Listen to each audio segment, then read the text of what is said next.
we're going to go ahead and get started. So here we go. Good morning. Good morning. Good morning. That was outstanding. Let's do it again. That was really good morning. Good morning. I have 10 exclamation points after that. Do you know why? 10 years. Because we're celebrating 10 years of Tri-Valley Nonprofit.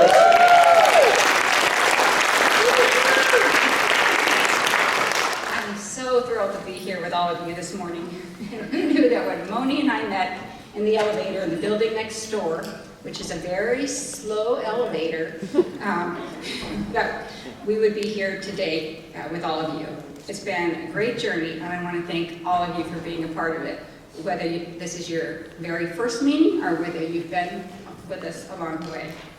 I wanted to recognize Moni, but he's not here, so that might wait. But we also have a number of our founding board members here, and I wanted to recognize them. And so I'm going to start. I haven't seen Carolyn Siegfried. I know she's registered. Okay, so Carolyn Siegfried, I would say she should be here. And then Chris Carter. Stand up, Chris.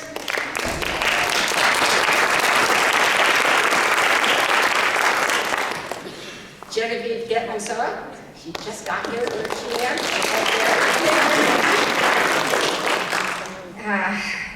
Angie Carmignani.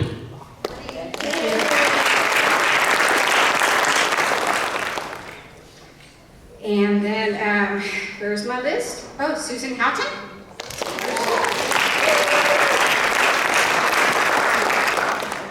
And then we have Christine Dillman, who sadly can't be here today. Let's see. And now I'm going to recognize our current board members. Of course, we have the famous board chair, Marty Sutton. Board secretary extraordinaire, and that's Valerie Jonas. I think she's at Susan Hayes. Andrew Gelb. Mary Grace, she's already standing. Those are the board members who are here right now. And then, is Carol in the room?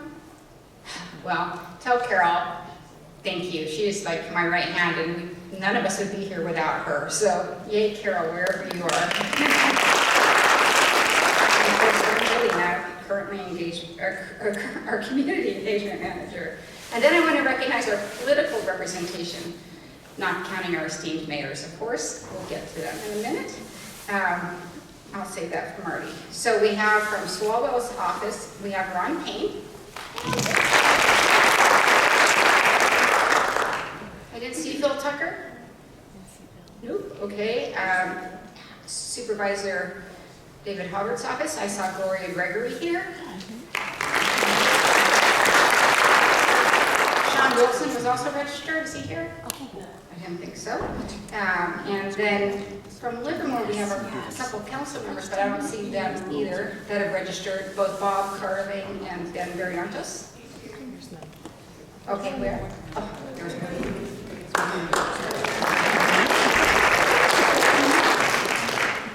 And then we have from San Ramon, we have council member Mark Armstrong. From Pleasanton, is Jeff Niebert here? Nope. Okay, I know Valerie Artkin. She's from Pleasanton.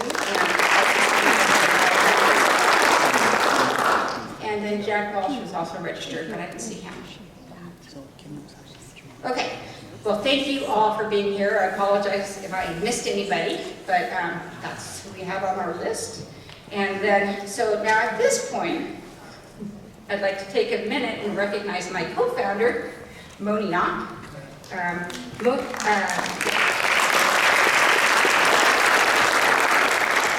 Moni was critical. Moni and I, as I mentioned, we met, there's Bob Carling, yay, and there's Ben Variantos, yay, goodbye. So Moni and I met in the elevator next door, and we had a brief conversation, and we talked about bringing all the nonprofits together. And so we sent out an invite, and we invited everyone we knew in the nonprofit community. And at that first meeting 10 years ago, over 30 people showed up in the conference room at the Hertz Foundation, and you could tell something in the room was happening there. I know Lynn Sepula was there.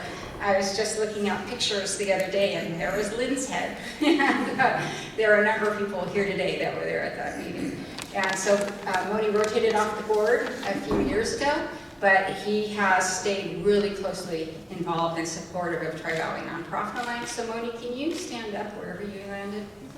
Oh, there he is.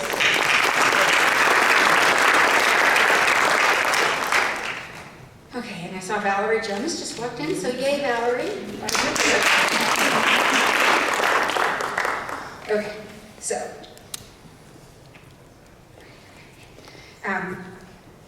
you were handed a flyer when you walked in, hopefully, and we have some important and exciting programs coming up, and I want to make sure they get on your calendars. I'm going to just mention May events for right now. On May 2nd, we're going to be hosting the Tri-Valley Anti-Poverty Collaborative here in this room, same time, 10 to 12, and our topic will be on housing in the Tri-Valley, what's working, what the challenges are, where some of the gaps are, etc. So if you're interested in that, we hope you will join us.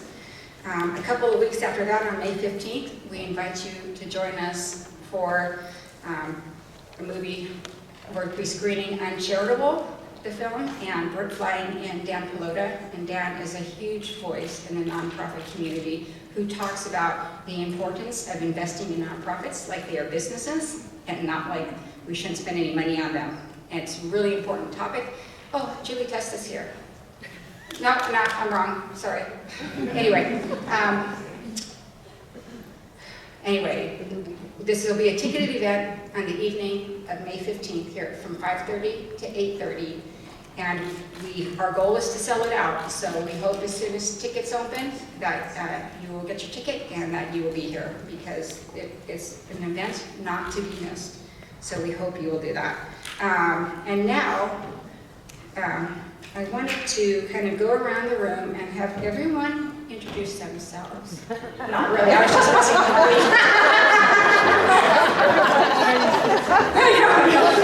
That's one of my favorite things to do. But if we have more than like 70 or 80 people, it takes too long. But that worked, didn't it? Anyway, I'm really glad you're here. We really appreciate the 5 mayors of the Tri-Valley. They continually show up for not only Tri-Valley Nonprofit Alliance, but for the nonprofits in our community. We're really grateful to have them as representatives of our cities and to be able to work with them.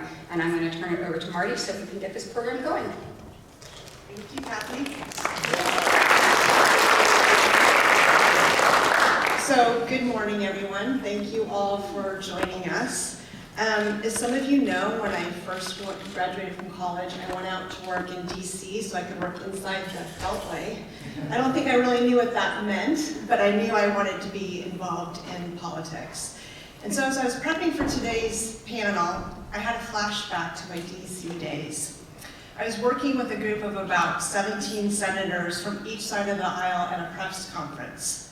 Leading up to the press conference, we had negotiations with each side of the aisle to decide who was going to talk first, what order they would present, which room on the hill the conference would be held on, and on and on. Every detail was negotiated. As the organizer, we were going back and forth with each office for days. After all the negotiations back and forth, Senator B agreed that Senator A would speak first. Well, as the press conference got started, Senator B just got up, walked right on past Senator A, and took over the podium, leaving Senator A and the rest of us with our jaws on the ground. All that negotiating for nothing. So this memory popped up today, because with these 5 group of mayors, there were no negotiations. We just asked them to participate in our panel today. And you know what they said? Yes. There was no yes, but I need this, ... There was no yes, but only if I can do this. No, the answer was yes. These are our community mayors. They show up at our community events. They work together as a team to improve our quality of life for those of us in the Tri-Valley, as they just did when they represented us in DC.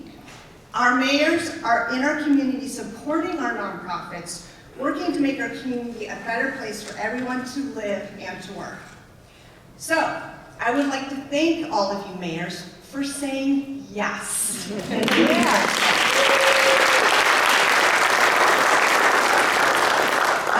Each mayor was given a list of questions for today, and then they chose the questions they wanted to address. This allows us to make things up that everyone is not answering the same question. Each mayor will be given 2 minutes to answer the question. Now, I have a timer up here, and I got this in my kitchen, and it worked perfectly. So we'll see if it works today, but I do have my handy dandy. I have the actual remote control here. So we'll see if it works. So they will each have 2 minutes, and then, because we want to make sure that everybody has time at the end for questions, there are microphones on this side and on that side, and once we get to that, you can line up and ask questions.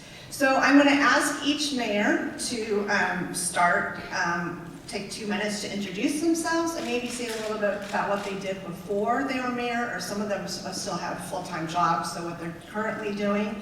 And because I'm from DC, I know how this works, I'm going to go in alphabetical order. So I will start with Mayor Brown. Good morning. Thank you, TVNPA, for hosting. Thank you, Marty, and thank you, Kathy Young. Before I decided to get involved in this role of city government, I was actually a B student in civics. It just didn't apply to me, it didn't make sense. So then I got a knock at the door, something that really made me get involved. I'm sure the same for others, but in my professional role, I used to sell multi-million-dollar equipment to the semiconductor industry called wafer fab. When people say they're tech, it's a big, big range, so I was very much upstream in the very beginning of the process. I was doing that eventually for Intel, selling equipment to Intel worldwide as a big, big job, but it afforded me a lot of travel and some fun events. So that was my career, and currently I'm a part-time real estate agent. Thank you.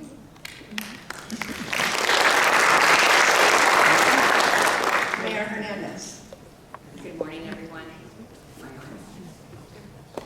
Okay. I just wanted to say thank you to all the nonprofits, because without you, it makes our lives a little bit easier at the city level. So my career has always been, I always tell the students when I go speak at Dublin High School or any of the other colleges, or any just younger generation, is it has never been from A to B to C. It's always was from A to H to M and all that, and then came back. But a little bit about myself, I actually worked in the dental industry for 27 years. I started when I was 17 in high school, so I see the small business perspective.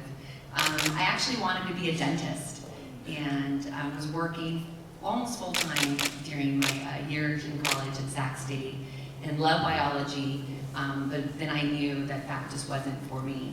So then I changed my major to business. So I did have like a little bit of background of small business, which I dearly loved. I took a pause from my education and decided to have children, get married, and all that great stuff. And then went back to Cal State East Bay, finished with a political science degree. So it took me a little bit longer, but it was one of those situations where I was honored to be able to walk on that stage and have my 2 children see that anybody can do what I did.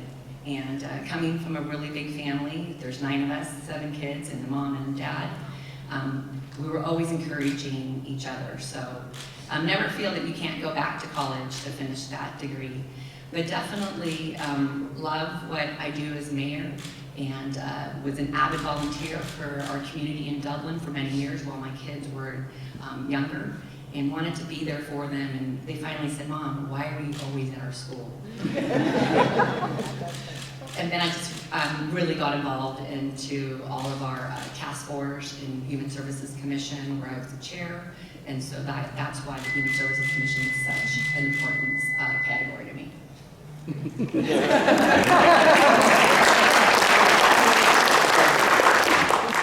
Mayor Hudson. Thank you. My name is Dave Hudson, and I will be brief. That is my first lie of the day. I just don't understand that elected officials don't understand what the term speak brief means. I would just say, my wife Barbara and I moved here in '78, and it seems like I've been involved ever since. Started with me, I wanted to be part of the Iron Horse Trail to get it going because I loved going down there. And so I spent more time in Danville than I did in San Ramon, our meetings, trying to make it a trail that people could use instead of the transit corridor that it was originally planned for. Now I think it's going to end up being more transit corridor as it reverses and goes the other way with these new electric bikes and some of the things we're doing.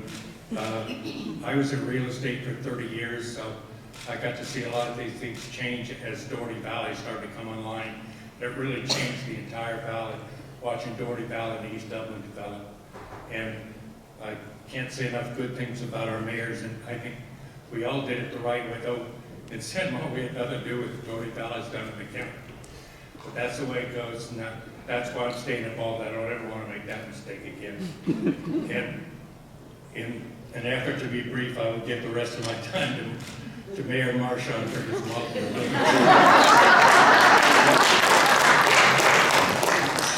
We have Mayor Marchand from Livermore. Mayor Hudson knows me. So thank you very much. Thank you for the invitation to the forum. So today is International Pie Day. It is also the 145th anniversary of Einstein's birthday. So that's why I'm wearing my Einstein. I'm very proud of the fact that the Tri-Valley Nonprofit Alliance began right here in Livermore, and that it continues to thrive in Livermore. And I'd like to give a shout out to one of the great unsung heroes, and that's the man who gave Tri-Valley Nonprofit Alliance a home when it very began, and that's Jay Davis. Yes. So, give the Alliance a home and to ensure that it continued to succeed, and that was because of providing that. So thank you very much. Where I started, I used to do legitimate work before I went into politics. I spent my career as a water quality chemist, protecting the safety of the drinking water. And what was profound was that the people that I worked with were passionate about what we did, because we understood the importance of what we did.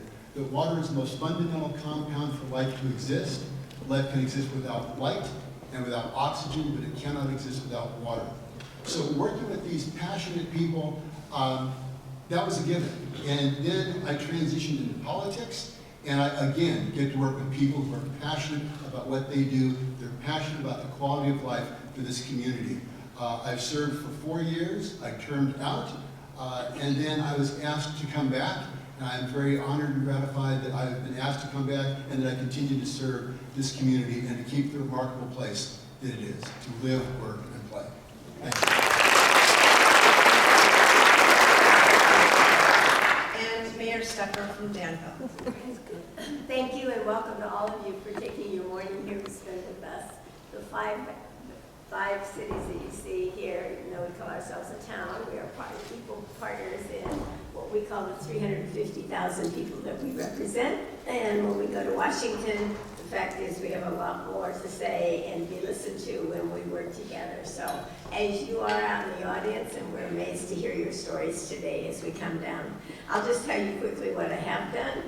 We're a rotational mayor, so I'm only the mayor for 1 year at a time, but this is my 5th time as mayor, 22 years on the council. And before that, I originally had been a high school teacher for a short while before I became a CPA with Deloitte at that point. And I did that for some 35 years while I was on the school board for 9 years. And that's the San Ramon Valley Unified School District, of course. And then in the interim after that, I was president of Mustang Soccer because I'd been running the tournaments and bringing new fields, the first turf fields to our valley. And I'm very much intent on infrastructure, the things that I mentioned to you, because I know they'll go on forever and valued by all of your children, was signing for that Mustang Soccer complex. But in the meantime, I've been on the council for this long, and I have spent most of my time working with the veterans. My brother was in the Air Force for 29 years, and it's a link that has has been the center of Danville. When you come to Danville, the first building you're going to see is the Veterans Building, and we call it the heart of Danville, and you'll hear that coming up when I talk about it, because we spend a lot of time with the veterans that come from Livermore-Pleasanton, San Ramon, Danville, and Dublin, because a lot of them come to our group on Saturday morning. It's my favorite part of the week to hear their stories in this building that we totally renovated in 2012. So I hope you come to our ceremonies. Love seeing you all here today and working with you.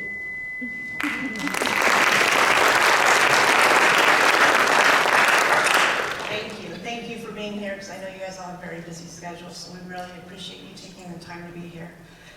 So the first question that I'm going to ask is actually going to be asked to all 5 mayors, and I'm going to mix it up, so I'm not going to go in alphabetical order. I hope everyone's okay with that. So the first question is, what strategies or initiatives have your cities implemented to actively encourage and support the involvement of nonprofits in local decision-making processes? And I'm going to start with Mayor Hudson. I defer, no, I don't. You had enough of that. Well, we work collaboratively with our library, arts, and senior foundations. And it looks like we may be adding a new one, the Family Justice Center. It came to us with a presentation last Tuesday night. And I think we're going to start bringing them to the South County, because those are services that we need. The other side of it is, besides what the city does, I sit on the Bay Area Air Quality Management District, and we have a foundation that we work with there for strategic incentives to do some of the things you're going to see in the future, like the autonomous vehicle and what we're trying to do with Valley Link and the Innovate 680 program. So, I mean, it's never ending. You're just constantly trying to find something new. And if you don't have the foundations of the nonprofits, you just don't have that avenue to start down that road to get to completion. I think most of the stuff we're going to be doing is collaborative with the other cities too, because they all, I mean, you don't need to reinvent the wheel once something's done, just follow up and try and get it done. I'm really looking forward though to this new idea we've had at the Family Center, because it's one of those programs that you don't think you need because you're in wealthy cities, but we had the same problem with the Air District, and Scott Haggerty used to say it perfectly, no, rich people breathe too. So, there's just so many problems to solve, and you just have to take one at a time. So I'm really looking forward to this one. That's the next one. Thank you. Next, Mayor Hernandez. Yes, so every 2 years, the City of Dublin Council puts together a strategic plan. And as part of that, the last 2 years, we've included 2 strategic initiatives. One is housing affordability, and if you haven't seen Dublin, you know that we build our housing. And also the safe and accessibility community. So these 2 initiatives include a variety of measures, many of which are aimed to ensure programs, service, and housing options are available to lower income families and the special needs community and seniors. We also work collaboratively with our nonprofits to continually ensure the needs of our community, understand their unmet needs. So in this fiscal year, through our community grants program, we provided over $570,000 to 17 nonprofit organizations in the Tri-Valley.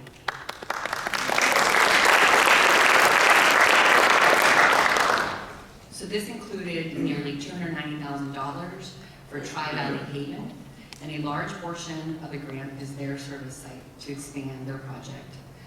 The previous fiscal year, we provided $200,000 to Access Community Health Clinic in Livermore, and this is in addition to the recent $630,000 provided to Open Heart Kitchen for the Vineyard 2.0 project. So the 3 cities have often come together to help meet the needs of the Tri-Valley residents. For example, Dublin, Livermore-Pleasanton joined together with Access Community Health and piloting the first mental health program, I believe in Alameda County. And so we were proud to be able to be the leaders in that program. Additionally, the Needs Assessment Steering Committee was put in place, composed of executive leaderships from Open Heart Kitchen, CityServe, Access Community Health, and Tri-Valley Haven, and others.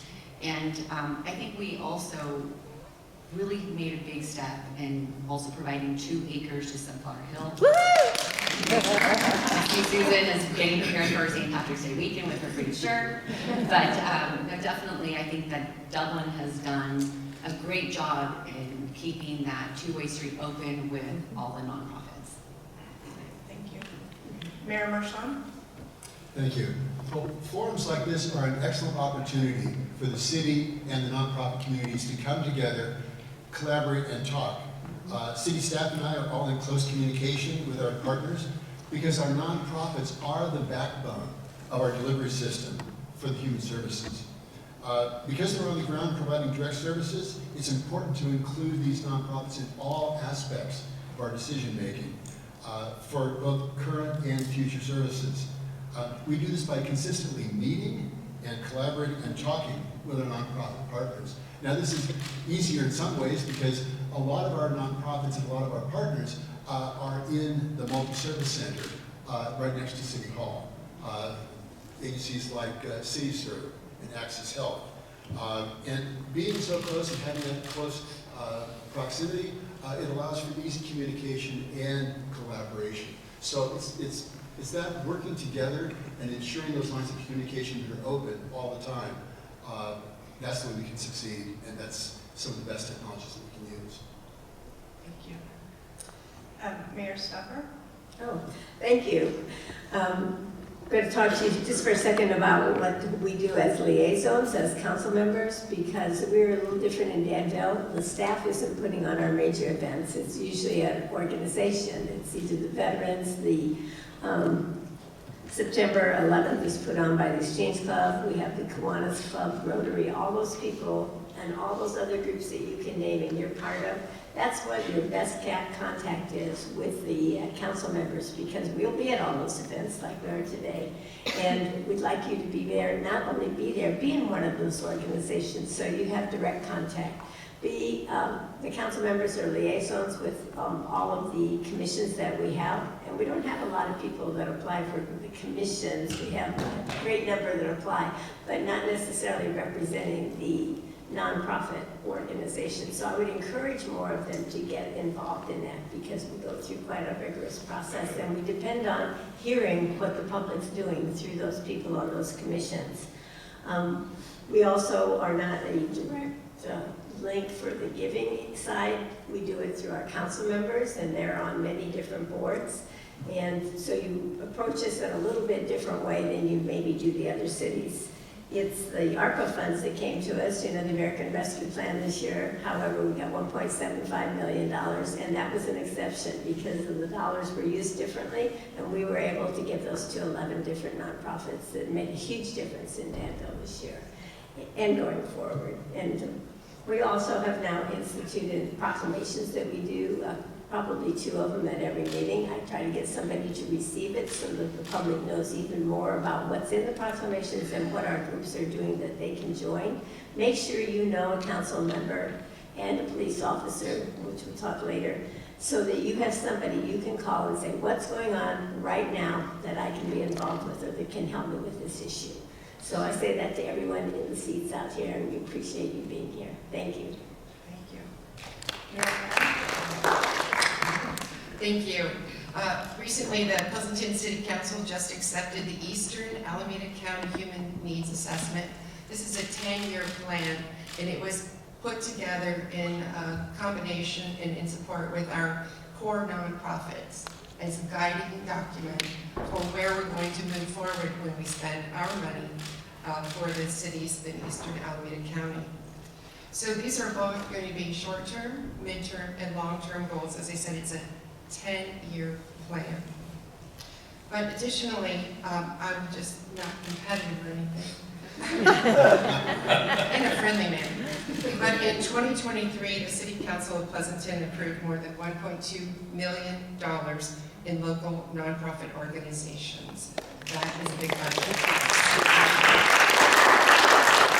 And these are nonprofits that are represented here today, and they're very familiar to you all. Access Community Health, CityServe, Hively, Goodness Village, and Open Heart Kitchen, just to name a few.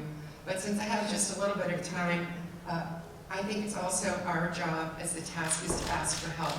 The task is to ask, we're out 7 days a week, it feels like, mostly 7 days a week.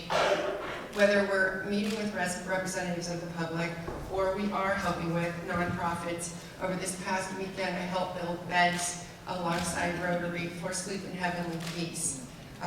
Common things that I help with and speak at: Open Heart Kitchen, BAPS Charities, PPIE Walk, a walk event, a Rotary Walk, Spectrum Meals on Wheels. I'm going to be delivering food for Spectrum Meals on Wheels next week.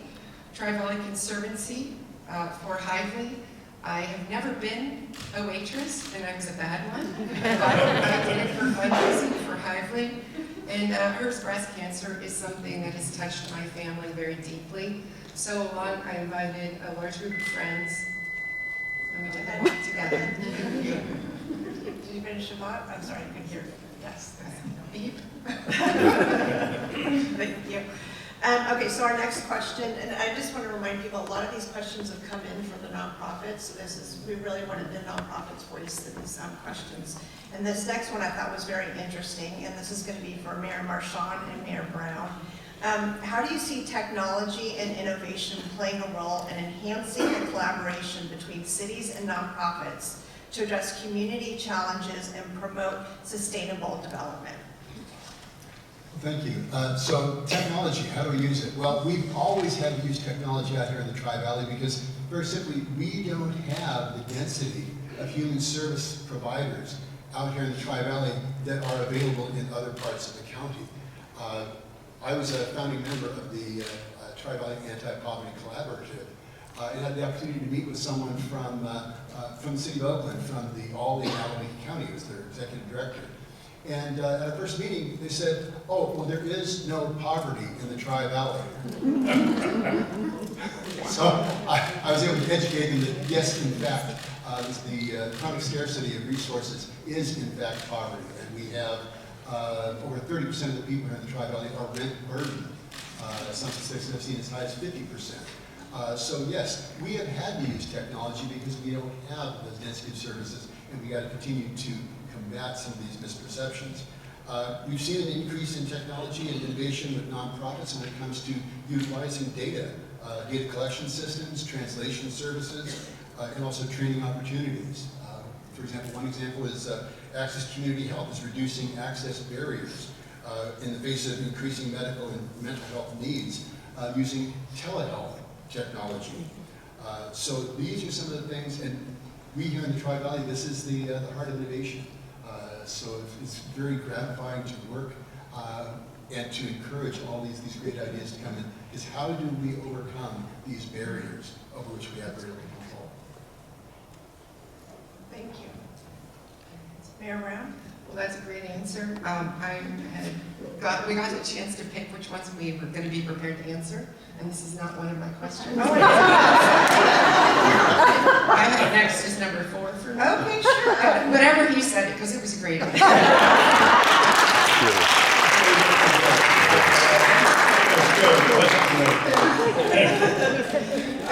Thank you for your patience. Did anybody else? Maybe I got the wrong check mark. Did anybody else have that question? No, just the technology. Okay. Moving on, this one I just have that this is for Mayor Stepper. This is, are there any policy changes or regulatory adjustments that you believe could further facilitate partnerships between local government and nonprofit organizations in our region? First of all, I think it's really important that it actually relates back somewhat to the technology question, all the things that you can get on the internet at this point. And we do town talks every quarter, telling people what's out there that we're looking at and the bills that are coming up. You can listen to our meetings and hear all the bills one step by step. But the advocacy that is occurring, sometimes we don't get from all, well, yeah, we get next door. But I'm talking about people that are representing their organizations like you. Those are the people that should write letters and tell us why. And we may or may not agree, but you are always welcome to come to our meetings as well. The policy changes, I think, is advocating together so that we're saying it on the same page so that you can reinforce what we're saying and vice versa. And if you haven't been following the housing issues across the country, because we all went to the U.S. Conference of Mayors, so it's not just the California thing. It just seems more dramatic because the changes have been dramatic. For example, this year we went from single-family housing residences is our main zoning to that doesn't exist anymore. So that's a big change in California. So be involved, and you don't know what I'm saying, some of these things that sound a little obscure, they're really important to your life, so because you work together on these things. We also have an example I want to give you for Fostering Wishes, which is foster children. We have 1,000 foster children in Contra Costa County. And the person who runs it, Sabine, had 25 children of her own that have been fostered. She has one child that she had adopted, but the others she fostered. And so we like to see some groups working like that with our businesses, and sometimes we don't put that link together, but they put over 32 trees out for Christmas to get the gifts for these children, and now they're going to have a new program that I'll address later. But that's an important thing, to have over 5,000 gifts for these children who move from space to pace. So thank you for all you do. Okay, our next question is for 3 mayors. I have, correct me if I'm wrong, I have this one for Mayors Brown, Hernandez, and Stepper. This question is, as mayors, how do you envision engaging with nonprofits to tap into their expertise when crafting policies or initiatives? And I'm going to start with Mayor Brown. Okay, thank you. Yeah, I see a strong need to stay engaged. We are very accessible. I get interviewed by high school students almost weekly. I have coffee with people just like today, tomorrow, and the next day. And most of all, we carry cell phones, and usually by the end of the day, mine is dead because we've been on the phone so much. But stay engaged. We have human services commissions. Those commissioners have been selected usually by the mayors and council because they want to get involved. They want to represent you. They want to delegate and allocate the funds for these grants that are being offered. So nonprofits, and I know this is, I'm singing to the choir here, it's not the job of 2 or 3 to run a nonprofit. It's a job of many. And if you ask your friends, is there one thing, just one thing you really care about in this community? For me, obviously it's breast cancer because it's affected my family. But it starts there, and while you go to one event, you learn more and more about where needs are and where you may have the time to volunteer. But even if you just volunteer and you attend fundraisers of just one event, will tremendously increase the capacity and the giving in this Tri-Valley. And then, for heaven's sakes, post it on Facebook. Let a lot of other people know about it. So let's keep the conversation going. Let's make sure that you know, when I was before I was elected, I was intimidated by people like you see up here, by mayors and council members. I was just a regular resident. I did not know how open our doors are and how much we do want to talk to you. We want to learn what your goals and needs are, and we want to be there for you. That's why we're elected to office. So ring us up, email us, keep in contact, especially for the nonprofits. It is a part of the important role. And we will reach out to you, but let's make it a 2-way communication. Thanks.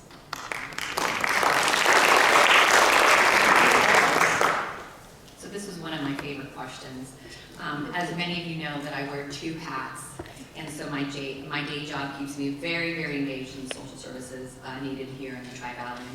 And so I feel like my awareness has been to really be engaged. And I love all of our nonprofits, and I know I spend more time with some and not the others, but I know that you're all equally important. I think it's really important for us as either council members or mayors to actually show up to the nonprofits, but also be part of them. City Serve is one that I probably speak to on a every other day basis. I know that we have Innovation Tri-Valley also, and I'll be one of the moderators next week. But also Goodness Village last summer, we and myself and another council member, we made some homemade desserts, and we raised $30,000 on desserts and the competition and things like that. They were worth it. We were not competitive at all whatsoever. But definitely, items like that really being engaged. But I also think that the recent needs assessment was a good example of us to working with our nonprofits, because bringing that assessment that we do bring in forward every 10 years. It was brought to all of our council meetings, and it was the time for us as council members and mayors to ask the questions at that initial council meeting and really give the agency that did the assessment some feedback so that they can come back, and they provided some goals. And so how can we really get deep down in the goals to be able to accomplish those? I truly feel that it's a two-way street. So I see that it's very important for the nonprofit community to follow our city council agendas and to ensure that they flag anything that they believe is impactful to serving the region. Sign up for our notices and postings of our agendas. In Dublin, we also have the texting capability. You go on our website, you're able to go ahead and get as many texts as you like. Of course, we also, in return, we will do the same with all the members in our community. You can finish your sentence, though. You don't have to stop it. So no, we're just honestly, as the city council and city leaderships, to identify other needs and desires, which often leads to new policy initiatives. So again, it's a two-way street, and it really has to come from the nonprofits in order for us to be able to change our initiatives. Mayor Stepper? So are we on 4 or 5 right now? We're on 4, so how do you envision engaging with nonprofits to tap into their expertise? So I'm like her, I think I'm on number 5. Oh, okay, I'm sorry. Mayor Hudson, did you say that you wanted this one? I think actually the mayors have touched on something important. You find something you really believe in and you just dig in, that's what it is. I can tell you when I had my stroke, I spent my early months in Pleasanton at rehab. Every morning I would see St. Jude's. I can't tell you how effective that is. You just want to stop what you're doing and be part of it. Well, one of our former mayors in San Ramon has been very involved in it. And he brought me into it, and I can't say enough about Enzo and me. We've got a budget cure for cancer for kids. Whatever it takes. I also would recommend do something Melissa was saying. I put my home number on every one of my walk-in pieces and every one of my flyers so people can call me at home. Of course, then they can get the right answers to my wife.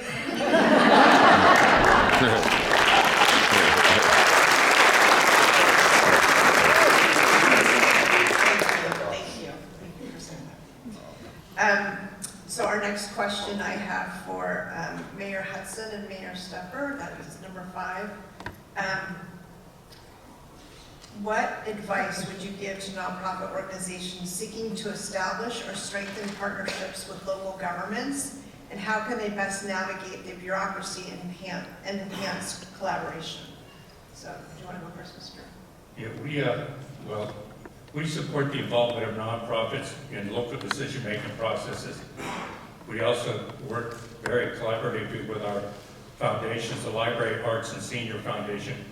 We actively participate with liaisons on the board of directors, and we present the budget to them for feedback right early on. Because if you're going to determine what your service is going to be, you have to know how much it's going to cost.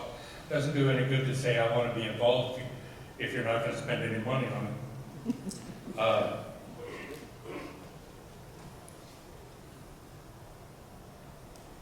I can't get past this, I'm sorry, but I got a gift today. We work very well together, but we are very competitive, as you might have guessed. And today I was given a gift. You heard it too, so I have witnesses out here. We do things a little different in the town of Danville. You know what their former mayor is going to hear for the next month? Every time we meet together on transit or whatever, we're a little different, Danville. With that, I'll pass my time on to you, Karen. Sorry about that. Thank you for that gift today. Okay, Dave, thank you. like the plug. I'm going to repeat that I wish we had more people in different organizations. The ones I don't know as much about were on our commissions. Our senior commission is amazing how many things they're serving on. We have a new bike commission. We have 7 commissions. And all those people serve in many ways in our community. It's not just one way. It's just like you. You're here for one particular organization, but you know each other, and you know that because you help and recognize all the cookie sales that you had down there, Melissa, because you help them and they help you. So I think it's important when we have Linda Hand Day and things like that are, again, put on by different organizations, not directly by the town necessarily, that you come and be part of it and help. Now, is that your favorite thing to do? Maybe not, but you're going to meet people that you're going to have so many links with. So the more that you're out in the community, the more links you will have, you will help your organization. I know that when we're trying to finally have our first skate park, a lot of people came up and told me all the things that you have to be remembering what to do. We actually have a location at Alamo Vista Park that we're going to be next month, I'm hoping. But nevertheless, we can only tap into your expertise if, as you say, you call us or you serve on one of these or you come to a meeting and testify. Because I talked to a lot of people at National Night Out. I hope you have one of those in your neighborhood on the second Tuesday of August with the police officers and find out what it is they do to help your organization. How do you get the streets closed if you have a special event? What are the things that you need to do to use the government to your benefit? And that means to know about it. So I would just say that that was one where we do polls, and we do a lot of polls, and maybe you want to be part of the polls that we take, because we want to make sure there's seniors and there's high school students and everyone else giving these answers. And so that's important that we get the age groups, multi-generational. Skateboarding is great. Thank you. The next question I have is question number 6, and I have that for Mayors Brown, Hudson, and Marchand. And that's, how do you see the role of public-private partnerships evolving in the future? And I'm going to start with Mayor Marchand. Thank you. Yes, the scale of mental health services and human services are far too great for any one agency to try to tackle those. So we really need to depend on public-private partnerships. One great example is Goodness Village. This is a project with a mission of the city, Crosswinds Church, with support from the county, that all came together. They aligned to solving homelessness by providing permanent supportive housing for people who at one time were experiencing homelessness. Crosswinds had the land and the vision. The county provided initial capital. The city helped pave the way through the land use processes, and also acted as the fiscal agent and also provided funding for services. And what a tremendous success story. We're looking to expand that. There are many examples, for example, of these partnerships. Three Valleys Foundation is a great partnership. What? Give it up, give it up. Open Heart Kitchen, John, I see you in the audience. What an amazing success story that is. And we're opening up the regional food pantry, which is going to be providing services throughout the region. CityServe, Tri-Valley Haven, all of these organizations that do so much for the community. There are more examples. Issues are becoming more complicated and becoming more difficult to solve, so we really need to have everybody on board working together toward a common vision if we're going to succeed. And I thank all of you for all the great work that you're doing throughout the community to ensure that everyone can succeed. In our city strategic plan, one of those pillars is a community that thrives. And for a community to thrive, everyone must have a place to thrive, a place to be. And that's what we work together so hard, is so that everybody has a place to thrive. Thank you.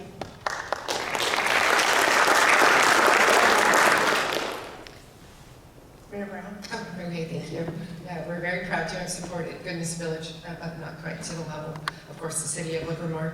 There was funding, it's tighter in the future. We're going to have to be making tough decisions. And this goes back to the partnership, but I would like to highlight one example where we really bonded together on a common need, and that is sorry, I'm going to catch this here, the Tri-Valley Haven.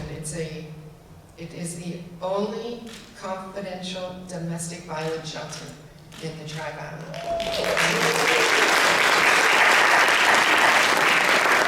So through financial support and boots on the ground, we're going to bring this up. We're going to increase capacity by 50%, helping our residents and families flourish with self-sufficiency.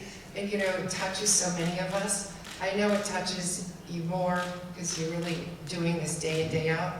But as mayor, I've also referred people to the Tri-Valley Haven. There's more needs. You might live in a affluent or semi-affluent or less affluent community or neighborhood, but the need for Tri-Valley Haven is severe and strong.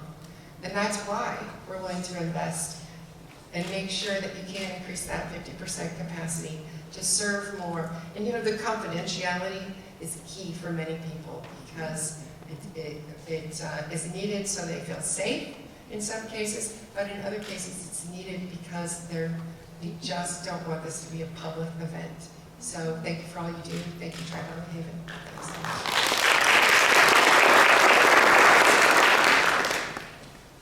Mayor Hudson? I'm going to be Senator B and go up top now. Maybe I should have been nicer to Karen a minute ago. One of the things we're really proud of is we did a collaborative effort with the former mayor of Danville. He built a 100% affordable housing unit right on the Dublin border. So whenever my neighbors called and said, how could you approve that thing? I said, we didn't, it's in Dublin. But it's just about finished. I'm really looking forward to it. I had to listen for a full year about complaints about our fees and stuff with parks and stuff, and then turns around now that he has this beautiful building that people are moving into now. This is what's really exciting, is when you get to see things actually get done. I mean, anybody can plan. That's why we're in the problems that we have with the state, is we would plan and, you know, we tell these people over and over again, look, we've approved it, we can't build it for them. The state isn't taking that as an excuse anymore. They want to build it, and they don't care how. I'm just happy that I was here to be able to talk about it, because unfortunately I was on the ABAG appeal board when all the appeals were sent through, and I didn't think I was going to live through long enough to be this meeting, because I denied every appeal. Well, if you're going to have the jobs in Santa Clara, you should have the housing in Santa Clara. This whole thing was about not vehicle miles traveled. And Pleasanton wrote the best appeal I saw all year, but I had to deny it. It's just, well, you have certain criteria that you have to go by. And if you didn't build it in Pleasanton, you had to build it somewhere else. I mean, I'm still trying to figure out why Danville has to build any affordable housing. They don't have any jobs there.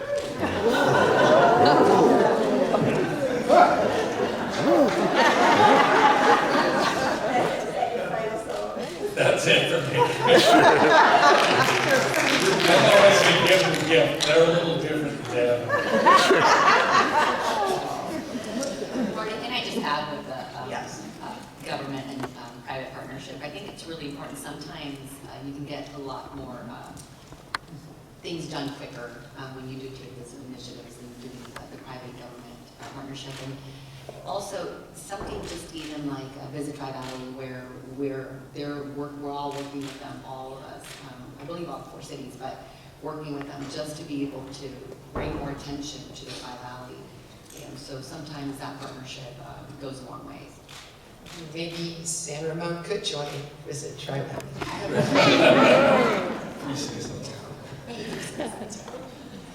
Great, thank you. So the next question, number 7, this is for all the mayors. This is very important to the audience here today. As many of you know, I'm going to do a shameless plug real quick. On May 15th, we're going to be screening here in this theater the movie Uncharitable with Dan that talks about that we don't pay our nonprofit workers what they deserve to be paid.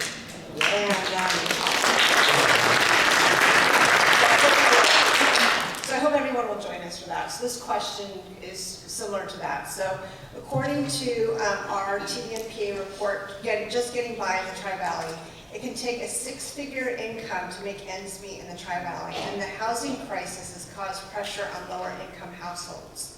Knowing that our nonprofit workers, who are here in the audience, are historically underpaid, What is your city doing to make housing affordable for families that want to work and reside in the Tri-Valley? And I'm going to start with Mayor Hernandez. So I definitely feel that our nonprofits and all the employees that are employed by them definitely need a raise. Just because I understand how the low wages is very difficult to be able to live in the Tri-Valley. Geez, I have 3 jobs. You know, I'm a mayor, I work for the county, District 1, and I'm also a mother, so I get very little sleep. I'm young, so I know I have time for that later. But with regards to our nonprofits and what they get paid for and so on, we ensure that working with developers to create new housing projects, low and middle income housing units are part of those plans. So for example, in working with TrueMark to develop the future Francis Ranch project, we negotiated for an affordable housing project that will be built for those with intellectual and developmental disabilities. Sunflower Hill will provide affordable housing and enrichment activities for those with IDD, including autism, Down syndrome, and cerebral palsy, epilepsy, and other issues. Currently, we also have nearly 700 units of affordable housing in the project's pipeline, which we'll see in the next few years. While the City of Dublin does not face terrible issues with homelessness, as perhaps other cities may, we do have residents suffering from mental health issues, substance abuse, and food insecurity. And so we also try to be creative in meeting the needs of our mid to lower income earners, such as nurses and teachers. For example, knowing middle income earners were being priced out of Dublin housing market in 2022, we joined 2 community improvement housing authorities and approved the acquisition of 3 apartment complexes to meet the needs of individuals. And so I'll give you a little bit more details with that, and I only have 10 seconds. We already had the infrastructure for these units, right? So because it takes so long to approve the process and so on and move forward, is we took the infrastructure of units, we forego our property taxes because Dublin is very healthy fiscally, and so we were able to forego that property tax that we would initially come to the city to be able to bring that housing, the missing middle for the folks. And so if you have the infrastructure already there, it's quicker to get folks into the housing. So definitely, there's so many creative ways to be able to think outside of the box, and I think that's what Dublin's doing.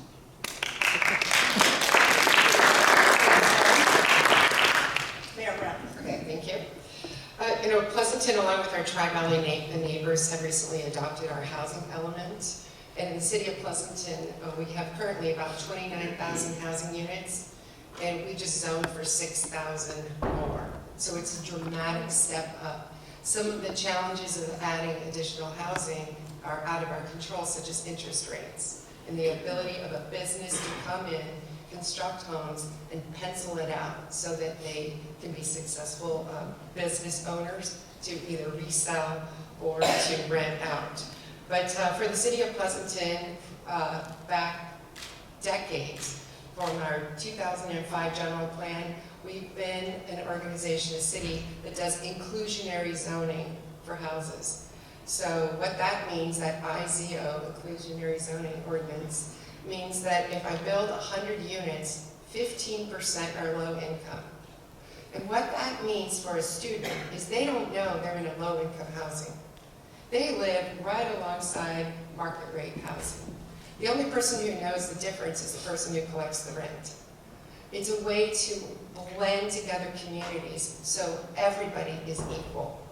So in addition, I'm very proud that we're the original location for Sunflower Hill. Thank you.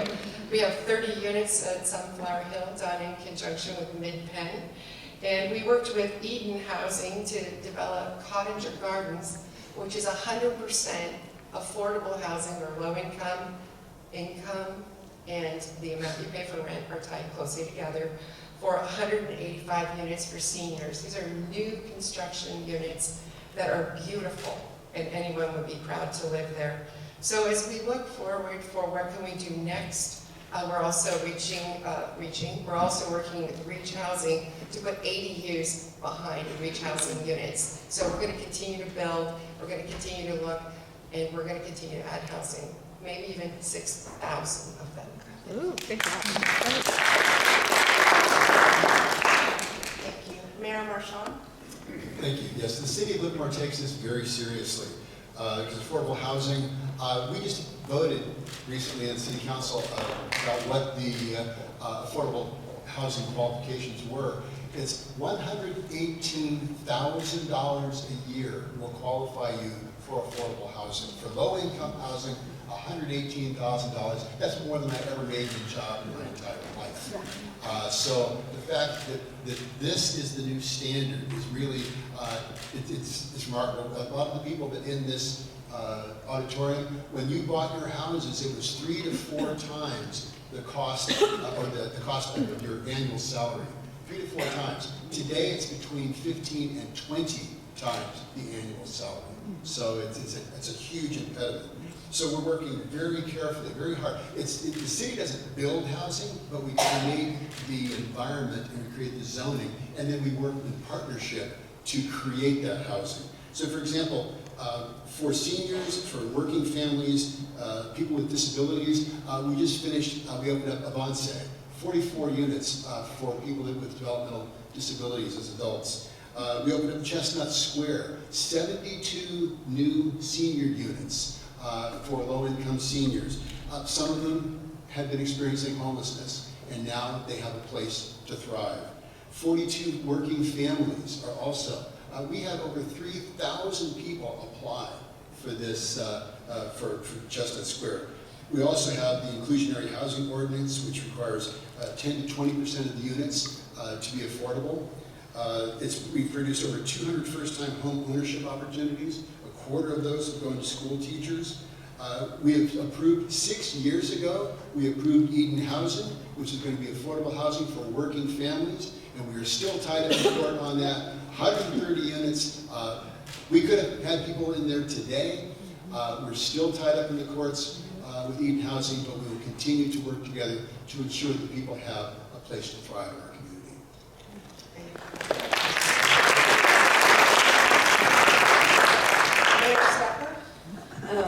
Mayor Hudson, don't forget that since 1985, Danville's been one of the lead places in new entrepreneur businesses, and so those are small businesses. I'm And starting to think it wasn't a good idea to sit you two next to we me.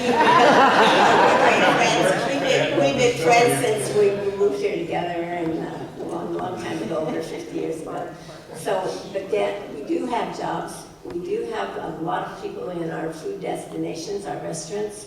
And most of them have more than one job, so many of them up to 3 jobs. And that's why Danville is included in the Valley Link project, because we want to make sure that those people can get to work and still go home, and from my background, and coach their kids in soccer. So it has to make something, you have to make the traffic work, and so we are working on that plan in 2028 when we start seeing the construction. I got my fingers crossed. One of the new laws this year is that the churches can build housing, as can some of the schools now build housing on those sites that they aren't fully using. And so we look at CBC is going to be doing that next to that Presbyterian church in Danville. They've already come in with tentative plans, and that'll make a difference for the kind of housing and the cost for some of the people who work in Danville. We also have the Chamber Women's Initiative I wanted to bring up, because all our businesses work closely with our chamber, and all of you are parts of chambers, I know. And it's a women's initiative for 6 different classes about how to run a small business better and more efficiently. And anybody can come, whether you're a chamber member or not. And they had a huge turnout for the first one. And yes, the ADUs are going everywhere around Danville and your communities, but I didn't want to forget something else.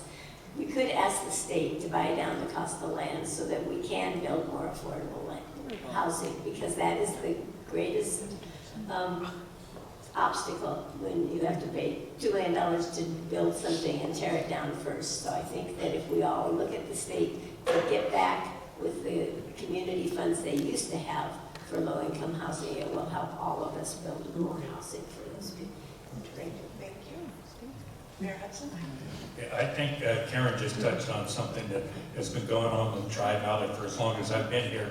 That part of the solution is going to be Valley Link, which Melissa's the chair of that organization. And A lot of people don't remember this, but it used to be you lived in the Tri-Valley for a while, you work here, or you were commuting to Silicon Valley, but you wanted the housing that you wanted here. I told you about a project that Robert Storer was doing in San Ramon called ASMO, 123 units, all affordable housing. San Ramon bottomed down so people in the very low and low income levels could afford to get in there. And that works, but not everybody wants to rent it. They don't want to be in an apartment. So with Valley Link, you're going to have what has been going on forever, that commute that goes over the hill to Tracy. Well, part of the problem is we still have to do the global warming solution, which was less vehicle miles traveled. With the train, you'll be able to do that. You have a lot of transit work that you're seeing at Bishop Branch.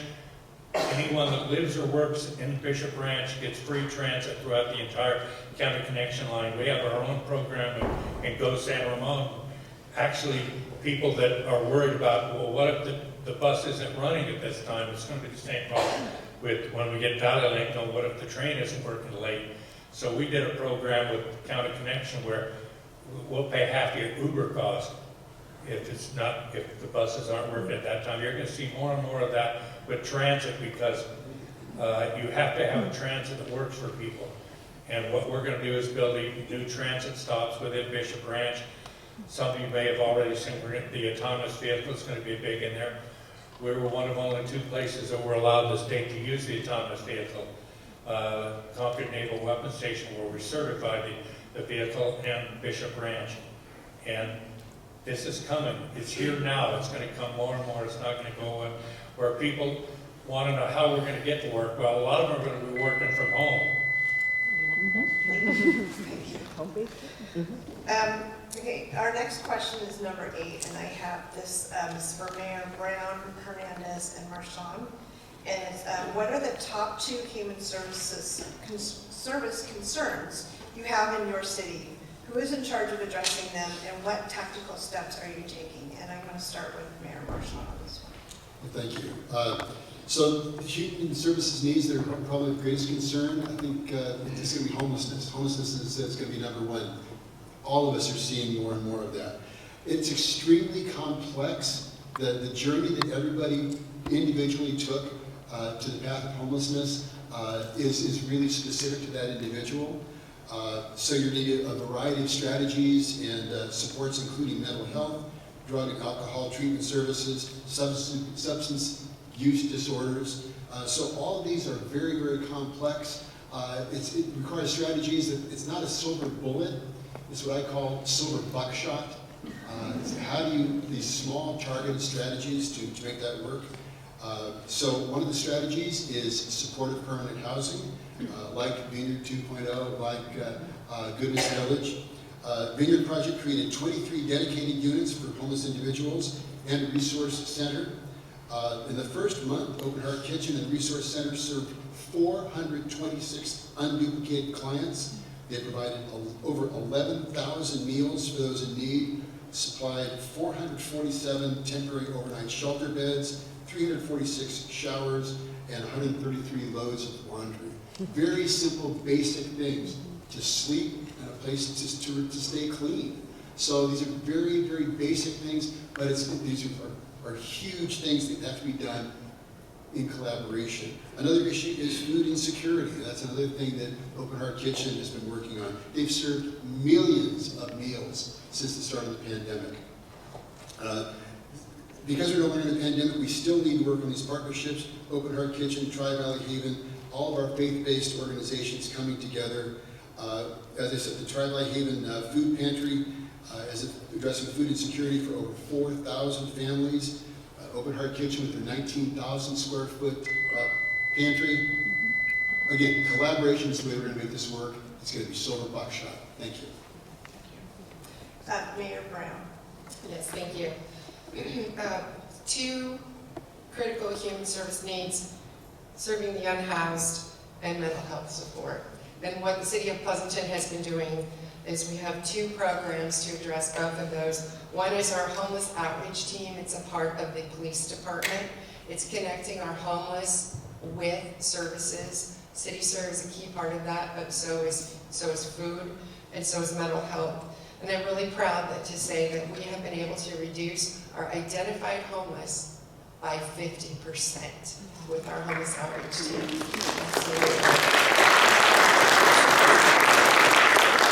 And just anecdotally, there's a couple living in a tent in our arroyo. They had a job, but they didn't have a house.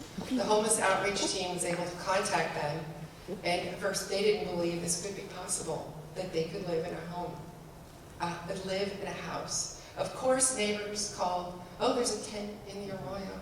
You need to go clean those homeless people out. They were working, unhoused individuals.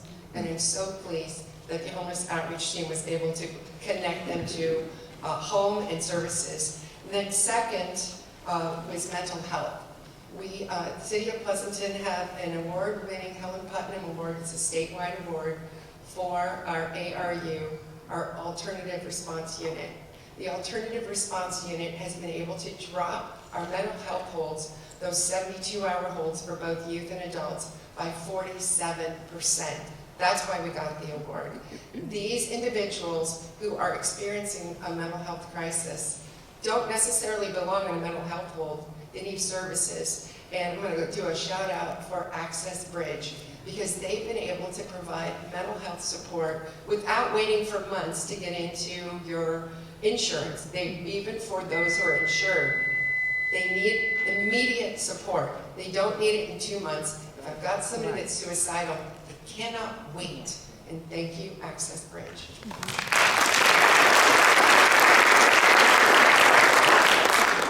Mayor Hernandez? As many of you that are sitting here this morning understand that human services needs are not contained in silos. One need also leads to another need. The two that are very closely intertwined are mental health and substance abuse. As shown in the recent needs assessment, there is a growing concern about mental health needs in the region. So often this manifests itself into issues with substance.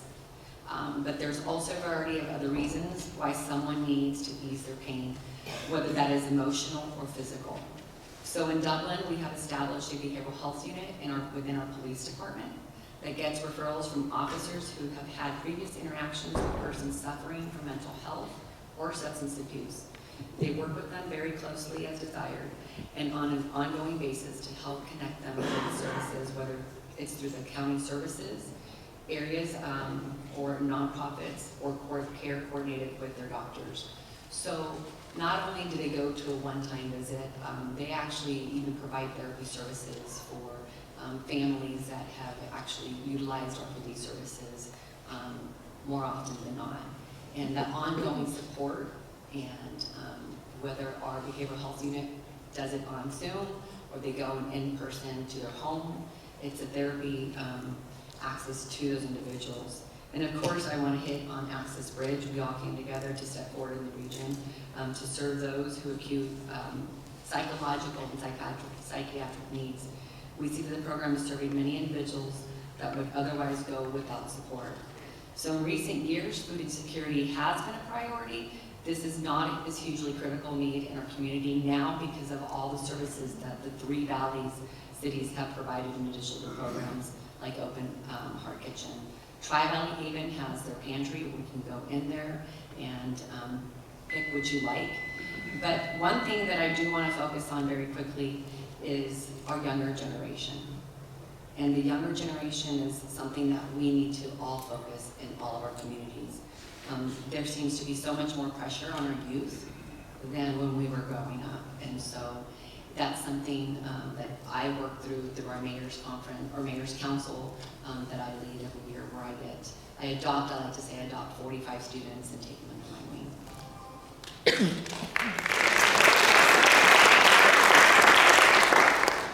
So our last question I have for Mayor Hernandez, Mayor Hudson, and Mayor Marchand, and then after that we'll take questions from the audience. Are there new or developing public works programs under construction to support the growing population density, related traffic, and commuting forecasts, while also bolstering access and walkability of downtown business districts? And I'll start with Mayor Hudson. Is it possible I could also address this after they get Okay, I would just say that San Ramon has a city walk project that is trying to make the city more walkable between services, retail, and jobs. And I think you're going to see more and more of this. I was ready to give you back a gift, Karen. San Ramon's a little different too. We didn't have a downtown like everybody else here. So we really had to kind of develop our own gathering place, we call it, which is City Center. And now we're building the housing up around it. And we're making transit a very important component of it. We're going to build a new transit center across from our city center. It's coming in the near future. And anyone that lives, works, or visits our retail will have free transit there. It's an important part of where we're headed. This is all part of the global warming solution that some people see us for. And again, maybe the most important part of it is the biggest contributor to the legislation for this, when he was in the state legislature, is now our Congressman, Mark DeSaulnier, who's been at this for decades, starting with shaping our future. So this is the new world order that we're going to be living in. And we are also building bridges over Bollinger and Crow Canyon so that people aren't stopping every time they try and do that. There's still going to be commuters to Silicon Valley. It's not going to go away. But the bridge that we built when I was in Contra Costa Transportation Authority, I said it has to be able to take the new electric bikes and stuff, because you're going to see more and more people actually biking to work. It's a reality that you can see in San Ramon already at our city center, and I think you're going to see it in all the cities. And I think that's the direction we're heading. I don't know if you wanted to take it from there, Karen, or you've got somebody else. I was going to go with Mayor Hernandez, if that's okay. That's fine. Take some call. So the City of Dublin with Alameda County Transportation Commission has been working very closely to extend the Dublin Boulevard from the Fallon Road into Dublin approximately 1.5 miles eastward to North Canyon Parkway in Livermore. So this wasn't just created yesterday. This has been in the works for many, many years. But we've been very closely working with ACTC for the last 3 years, which the majority of us sit on that commission. This vital and long plan extension creates a key link between the neighboring cities. The road will have 4 to 6 lanes that they can travel through. A Class 1 bike lane on trail on the north side, buffered bike lanes, sidewalks, traffic signals, streetlights, and utilities and landscaping. Dublin's plan for walkable downtown district is also in fruition. As you know, this has been one of my priorities from day one that I got onto the council. And so we hope to be able to put a shovel in the ground at the end of this year. The Avalon project close to the West Dublin BART station in the downtown shopping district is now open. An affordable housing project next to BART station will begin construction, as well as a project for seniors with developmental disabled individuals. And lastly, and most importantly, the city's working on our downtown is just a handful of months away. And so the council has taken several steps over the last 5 years to bring a preferred vision to reality. We are working closely with the large property owner for the future downtown project, which will change pedestrian, biking, and traffic patterns. But more importantly, it will establish a new town square with shops and restaurants around it, along with a viable and having residents live closely, and also having biolife sciences will recreate thousands and thousands of jobs. So it's something that I would hope that you all come into our ribbon cutting for. And then LAVTA is also introducing a new bus network on March 23rd. The network will provide more community coverage, improve weekend services, and routes that were eliminated during COVID will be reinstated. Real services will also align with BART train, and these new services will create access to our residents in Dublin.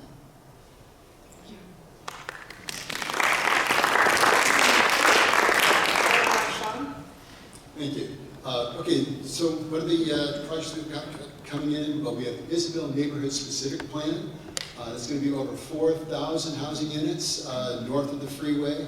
Over 1,000 of those will be affordable units. This is going to be a complete community up there, so there will be parks, there will be walkable neighborhood services, There will be mode shift strategies, so you'll have walking and bike paths that will be separated from traffic. There'll be access to the LAVTA bus routes, and of course a new Valley Link station. Yay. The hydrogen-powered train coming in. There will be new transportation demand management features. Valley Link, the first phase, is planned to open by 2028. Again, hydrogen-powered train. There will be 2 stops in Livermore, one planned for Isabel and the other one for South Front. Our active transportation plan continues to implement new pedestrian and bike trails throughout the community. And we're working on downtown walkability. We were voted the #1 downtown in the East Bay. By the residents of Livermore. By the subscribers of the East Bay Times, the whole region.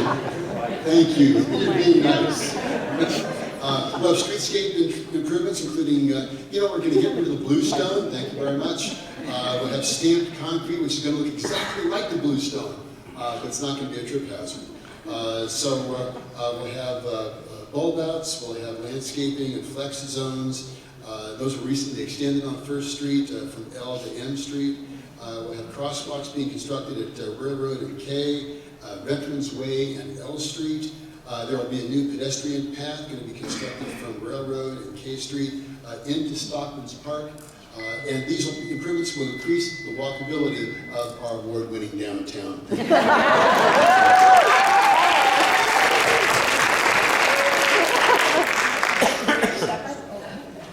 Thank you very much. We have a huge project, and we just started it. It already went to bid, and that is our downtown area, 5 major intersections, and 2 ultimately we can go farther and make a creek walk. But at this point, we're doing these 5 major intersections that are going to increase the walkability.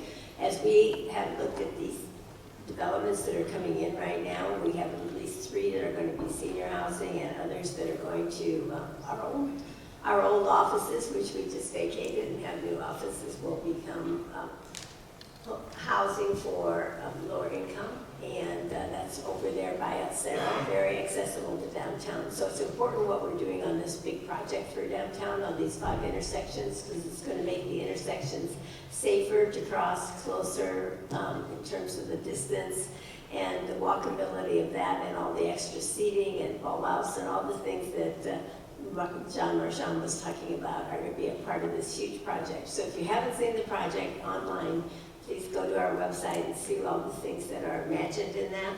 In addition to that, it's going to slow down the traffic. That makes a difference. And we're looking at more lighting. All those things are going to attract more people to the 5 cities, because all the cities do not just compete with each other, but really share in the activities that we offer to our community. But as you have more building and more multiple family housing, you need to look at the infrastructure. And that's what this project is going to do. And we hope to have that done in this year, starting it now in April, and then finish it, we hope, by October. So, thank you. Thank you. Okay, so now we are, I'm sorry, it's hard to see out there. We have microphones set up over here and over here. If there's questions from the audience, feel free to step up to the microphone. And please, when you ask the question, if it's for a specific mayor or if it's for the panel.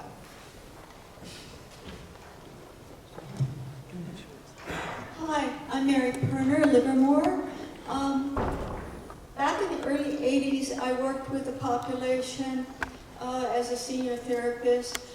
They were dual diagnosed people who were addicted, had addictions of various kinds, combined with mental illness. It's a specific population. I know that we're working with mentally ill. I know that we're working with addicted people. Is there any program that targets the combination of the two, which I believe, I think I saw some numbers on that recently, about 25% of the 2 populations. And this would be for, I guess, all of the mayors. I'll go ahead and answer that. I know there's services throughout Alameda County, but with regards to the substance abuse and mental health, it's not out for public, but I guess I will let you all know that in District 1, Supervisor David Howard and myself have been working very closely with La Familia to be able to bring a substance use disorder program. And we will have some mental health components on there. It's something that the Tri-Valley needs, and I know that some police officers throughout the Tri-Valley have made us aware of that, and so we wanted to make sure that we accomplished that. We actually, La Familia has been able to capture $7 million through Governor Newsom's beach funding, and we have the money. We now have found the property, and we're hoping that we can really get this going sooner than later, but sometimes working with the state takes a little bit longer. Cities do not have the ability to provide services like that. There are no mental health services in the Tri-Valley. We depend upon county resources to do that. And really, the county is empowered to do that. Cities are not. Cities are empowered to provide services, to do police, fire, public safety, public works. That's why we have cities. The counties and the state are the ones that provide the types of services that you're talking about. And this is why partnerships are so important, is we need to be able to work with the county and Access Health and all of the other organizations that can provide these services. And again, that's why all of you are so important in this ecosystem.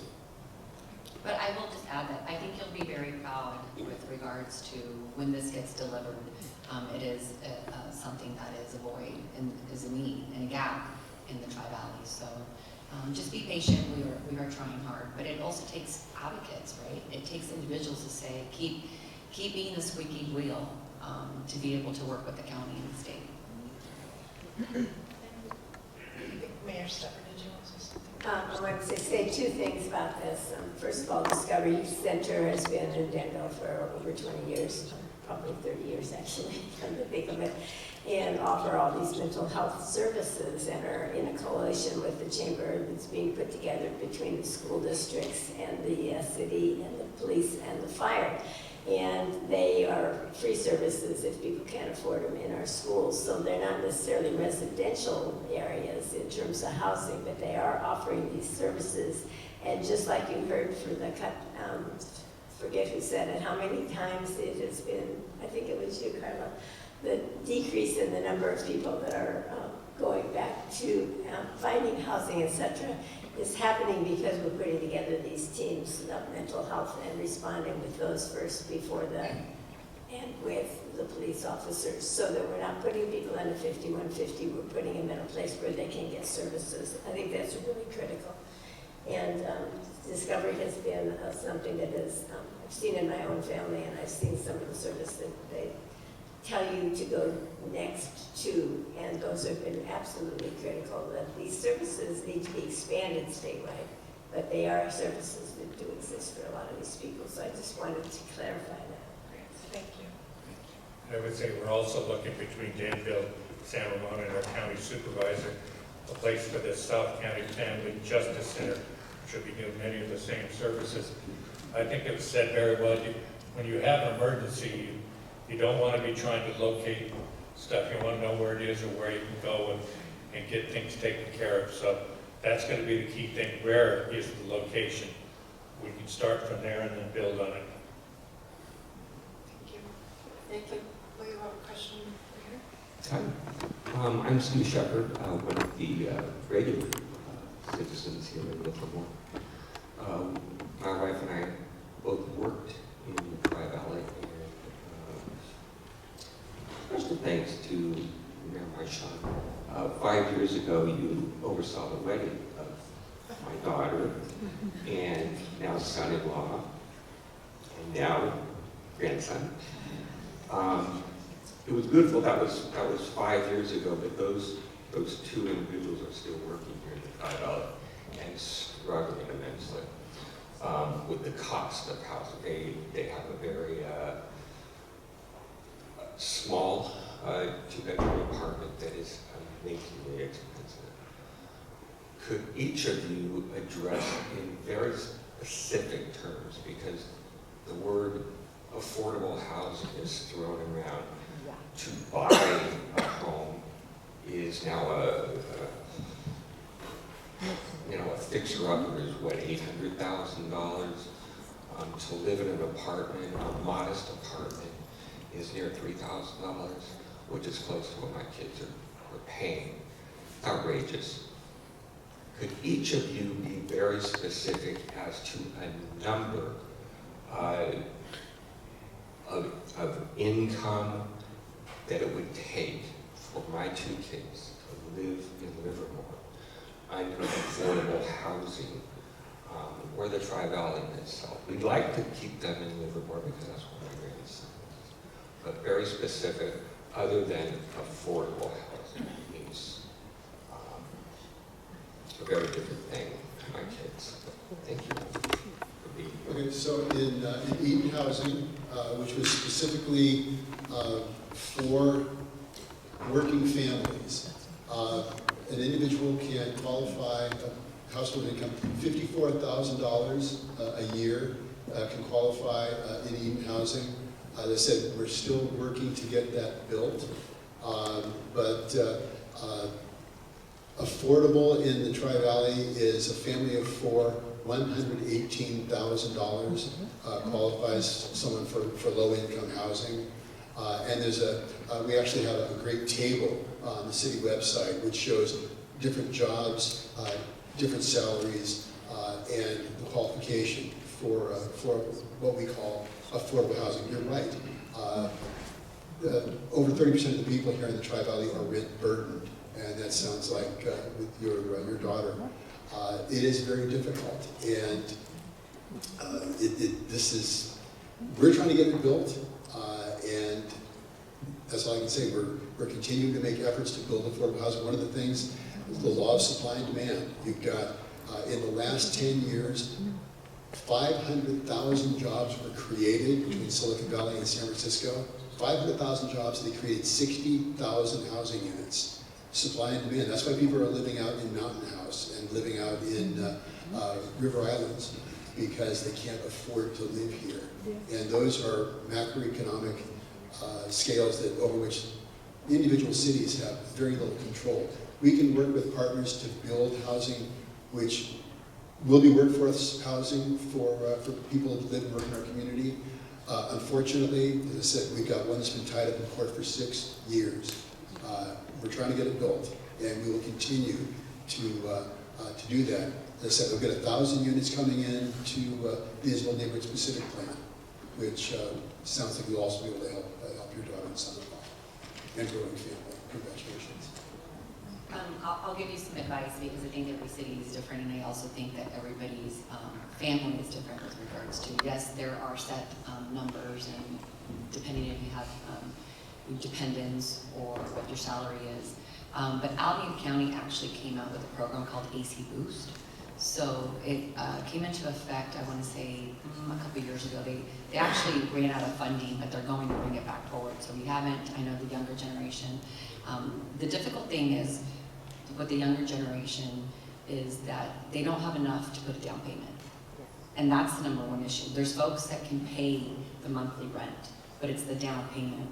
So what Dublin's doing is we're creating kind of, whether it's a grant funding or very, very, very low interest, to be able to help those individuals to put the down payment first and repay it back to a very low rate. And that's kind of what AC Boost is doing. But AC Boost is open to the entire Alameda County. Sign up with your nonprofit organizations, because even though we build affordable housing, and there's different funding mechanisms that are used to bring that affordable housing, they're going to give priority, even though we all have ordinances in our city saying that it's going to go first to the folks that live in our community, the folks that work in our community. That does not always play out. So getting involved with some of the nonprofits to make sure that your family members are engaged, and also to be able to get on those priority lists, because there's always a mechanism that's involved. I would love to say, yes, every single housing unit that we built in Dublin is only going to Dublin for Dublin residents, but that's not necessarily the case. Thank you. I just want to we do have a lot of people here that want to ask questions. So I'm hoping that as you come up and you ask your question, that you direct it to a specific mayor, so that everybody can have their voices heard today. Genevieve. Hi, I'm Genevieve Getman-Sala, and I'm not only involved in Tri-Valley Nonprofit Alliance, I'm also the board secretary for CAPE, Head Start, and we're Community Association for Preschool Education. And while I am delighted to hear how much focus is on mental health, unhoused citizens, food needs, etc., I did not hear mention of early childhood education quality and also serving families in an educational capacity. We didn't talk about school districts today. We haven't talked about CAPE and Head Start. And this is directed towards our mayor and the mayors in the Tri-Valley of Eastern Alameda County, specifically where we serve children and families. So what initiatives can we do to increase enrollment in Head Start programs? Quality child care partnership programs? How can we support our home-based child care workers? How can we help them with increasing the income for our teachers and affordable housing? So, and I'm going to direct this to John Marchand, since we know each other from a long time back, and I know he's been involved in CAPE before. So if you can address those, how we serve several generations through our education program, I'd be appreciative. Thanks. Wow, thank you for that question.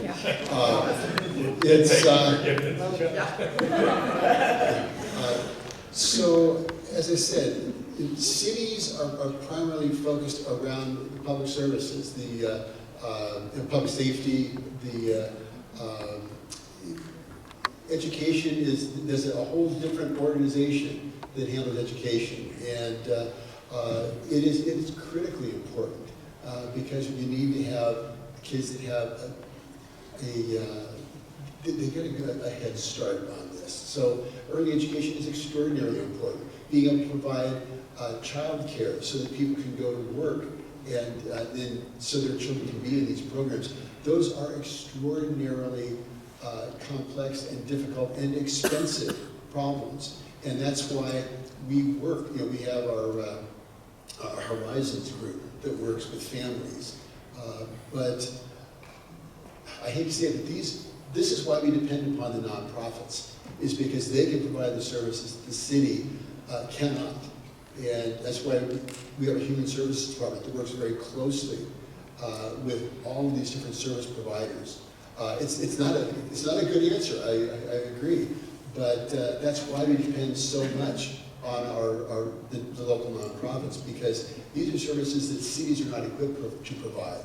These are services that are provided by our nonprofits, by CAPE, by Head Start, by the school district, by our TK program, and those are all the educational programs that are so important. And it's so important that we have a school district that is elected to provide, whose trustees are elected to provide those services for our shared constituency. But we work very closely. We do have an intergovernmental committee with the park district, the school district, and the city. And we meet frequently to talk about these issues that are affecting all of our shared constituency and how we can best partner together with our limited resources to ensure that all those needs are met. Can I just add to that? Sure. So there was a measure that was passed by the voters of Alameda County called Measure C, so I'm sure most of us actually voted on that years ago, but it's held up in courts right now. And one thing that we do have in our control is, and I actually tried to bring it forward to our council, it just didn't go further because the project was already too far in advance, but was to be able to bring in a child care facility in the apartment complex that was close to BART. And the reason why I wanted that is because if you have a working mom and she can just go downstairs, drop off her child, and then get on BART if needed, was really important. But also, what the City of Dublin is doing is we've created some programs that are related at low cost through within our at Shannon Community Center, where you can take your child, and if a person cannot afford it, we will waive the fee. Hi, my name's John Walker. Apparently it's Hi, my name is Josh Moody from Friends of the Abased. We're a 501c nonprofit, science and technology-based nonprofit, yeah. So I have 2 comments and 1 question for you guys. The first one's for Mayor Marchand, and it's, I love your tie, and as a fellow geek and laddie, why isn't there a P on there? Do you only care about the rest frame? Don't tell Klein and Gordon, right? So sorry for the unbearable science joke. Okay, my first comment is that, you know, I care a lot about homelessness, and I was going to ask you guys questions about what initiatives you have, but you already answered all of it. So thank you guys for everything that you're doing. I really appreciate it. And lastly, I'll just put this out to anybody, any of you, whoever answers first gets to do it. Why isn't this all over the evening news? The programs that you're talking about? Why isn't it all over social media? Why isn't it on the front page? I thought I was a relatively informed person, and this was eye-opening to me that you guys have all these programs. So, I mean, why doesn't everybody know about this? Thank you. Yes, thank you, Norma. You can only push out so much information, and all of this information is readily available on our website. But everybody's busy. We're all busy doing our stuff. We're all treading water as fast as we can. We had 17 meetings about BART, and people said, I didn't know about any of those.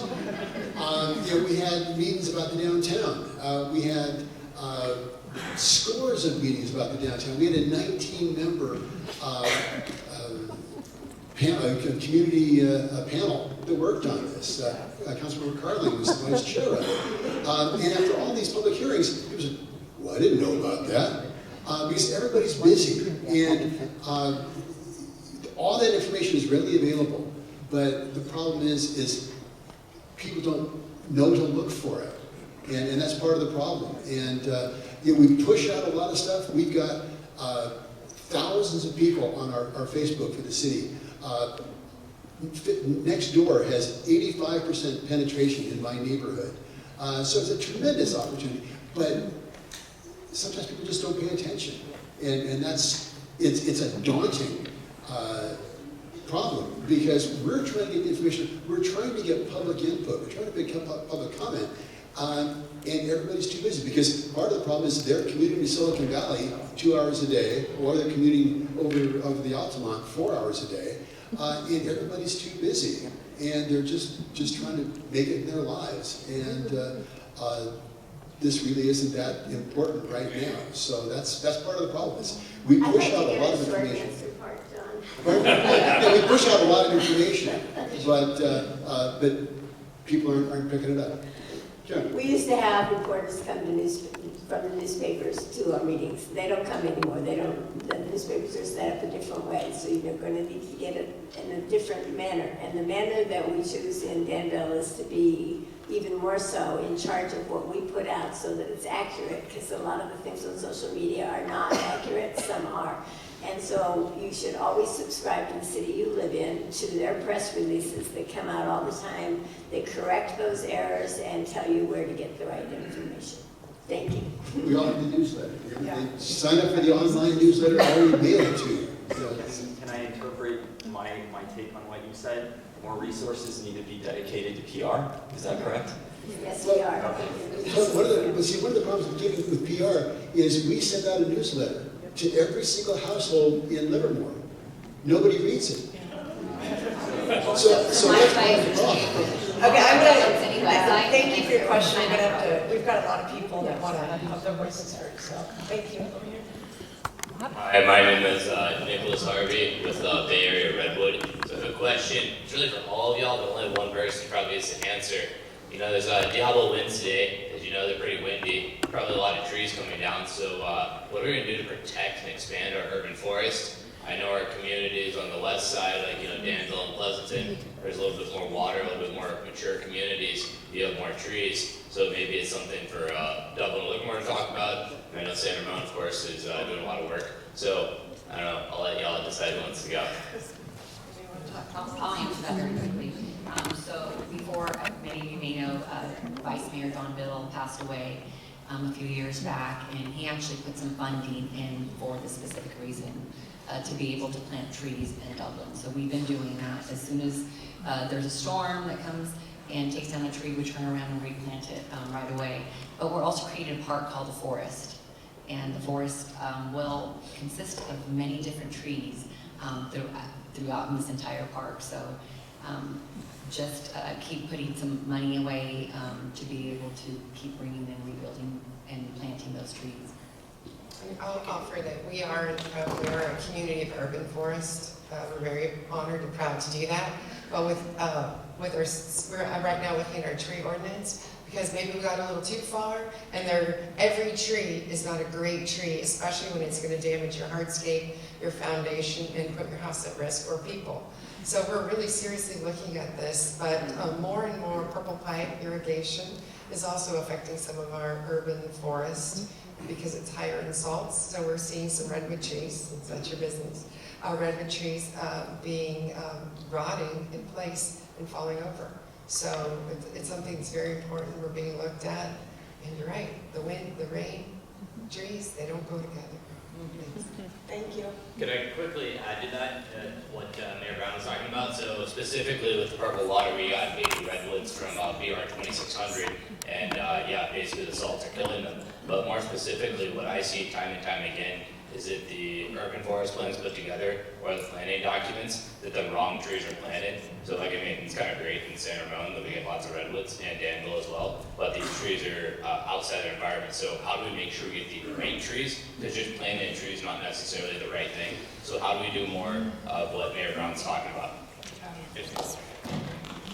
I was on the beautification committee before I was on the Human Services Commission, and that's what we talked a lot about, with trees. And we're planting the correct trees. There is another component of this that people miss. If you look at the climate action plan for the state, all anybody ever looks at is the emissions. Well, there is a carbon sequestration component of it that is reforestation protocol that people need to look at. I was hoping we could do something in Tassahair about eventually with it, where you actually keep credit of how much carbon you're taking out of the air with this. Then it'll become more important to people as we go further and further along. So we'll see, that includes redwoods too, but only because it's easier to put them closer together. Okay, Valerie? Hi, I'm Valerie Jonas, and I'm currently on the board of Tri-Valley Nonprofit Alliance, and I first of all want to say thank you all so much. I don't know how you keep all this information straight in your heads. It's a very complicated job, and you and your staffs do outstanding work. I've recently retired from Access Community Health, and I know most of you quite well from all the work that I did there, including getting Access Community Health's bridge program up and running. And I'm so pleased to hear the response that's brought to mental health services, and the partnerships that we've done together are so key to all of the things that you've addressed. Since I've retired, I've had the opportunity to go out and get involved in other nonprofits, which has been really eye-opening. I'm helping out the pantry, I'm working with Spark, I'm doing all these other things, and I'm coming to appreciate in a new way, because I work for a very large nonprofit, the role that smaller nonprofits play, and the role, and we haven't touched on it at all, just because it didn't come up, you know, that the arts play in terms of preventing some of these other issues that eventually become, you know, police matters or harder matters. So I'm thinking a lot more about what we can do to prevent people from becoming homeless, what we can do to prevent people from needing these really challenging dual diagnosis, for instance, you know. So I'm just sharing that I have a new appreciation for all of our small nonprofits, how they engage community members in their activities. And I just am opening this as a comment and looking to hear back from you how you might view all these other nonprofits that might be small or might be in arenas that don't seem related to some of these bigger issues, but I actually think they are. So if anyone would like to comment on that, that's my question. Thank you, Valerie. I'll go ahead and take it. Give my time to John. Yeah, right. So I was at the U.S. Conference of Mayors, as were we all recently, and there was a young lady named Tasha Golden. It was an amazing presentation, but it was about creating a sense of well-being and places in the community that were comfortable. And they were talking about well-being as being a state of avoiding undesired outcomes. And I just thought that was brilliant, because you want to create these comfortable places where people can gather, and it removes that urban stress, and seeking these better art. That's why public art is so important throughout the community. But in my last go around as mayor, we added 57 new pieces of public art, more than had been added in the 50 years prior. But they're creating spaces where people can have a sense of well-being. And that's so important in urban planning. And that's when you look at the urban design of the different gathering spaces. We have Stockman Park, Livermore-Plaza, soon, eventually, Veterans Park. But these gathering places to create that sense of well-being. But you're right, public art is so incredibly important to create these places where people can appreciate well-being. So I'll just add to that as well. I know that Dublin's probably one of the last cities to be able to bring in, I mean, we've always done it right, the cultural arts, but to actually be able to bring in an actual facility. I mean, you have Bankhead, you have the fire station in Pleasanton, which is beautiful, and so we will be actually opening our doors later on this year, but within the arts facility, there will be programs, again, that will be low cost, and if a person can never afford them, they're always waived. But also, I think when you talk about with homeless, like you were kind of stating, how can we get them so they don't get to that point, is a financial literacy. And I know that Spark is one of those programs where, and even CityServe does this as well. I think it's really important to be able to say, let's get the individuals into a habit where they're not overspending, or you kind of have to handhold them. And I know both of my parents always just made it by, ends meet every single month. Both my parents work in the tomato fields, and so we never had any extra money at all whatsoever. But I didn't learn financial literacy until I was older, 25, and then really started saying, okay, these are my priorities that I have to be able to save money. But it's not as easy if you don't have it, right? And so the hand-holding, be able to get engaged with programs like Spark and CityServe, I think it's really important to let those individuals know that there are places. But the arts, because that can be a place for them to be able to take their mind away from all the other stress in the world. I'm really happy that Dublin's going to be opening. Hope you come to the grand opening. Thank you. So we have, we're going to do 2 more people quickly, and then we're going to wrap up. So. Okay, good.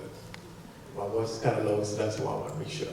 Hello, my name is Regis Harvey. I am wear many hats. So I am also a Human Service Commissioner for the City of Dublin. So thank you, Mayor Hernandez, for that. I'm also working the affordable housing field. So, for example, eating housing, mid-pen. I work for an organization that's called SAHA, Satellite Affordable Housing Associations. So, in my position, I am known as a service coordinator. So think of it like a case manager on site. So I work with community organizations, nonprofits, that would be Tri-Valley Haven, that would be CityServe, Spectrum, etc. So in there, I kind of wear, like I said, many hats. So a number of you have been asking questions in regards to homelessness, mental health, financial literacy, and other things. I am a resource right here that all of you can ask questions afterwards. Okay? So, and also we are a nonprofit organization as well. So this is just one part that, hey, afterwards, that if any of you want to ask me questions about this, the subjects, feel free. So now going on to a question, and that is, since we have all of these nonprofit organizations, and then also to your mayors, what are we doing to have all of us do collaboration with one another? Instead of having all of our little different websites and cards and stuff, how we can work together more. I can answer that. Tri-Valley Nonprofit Alliance.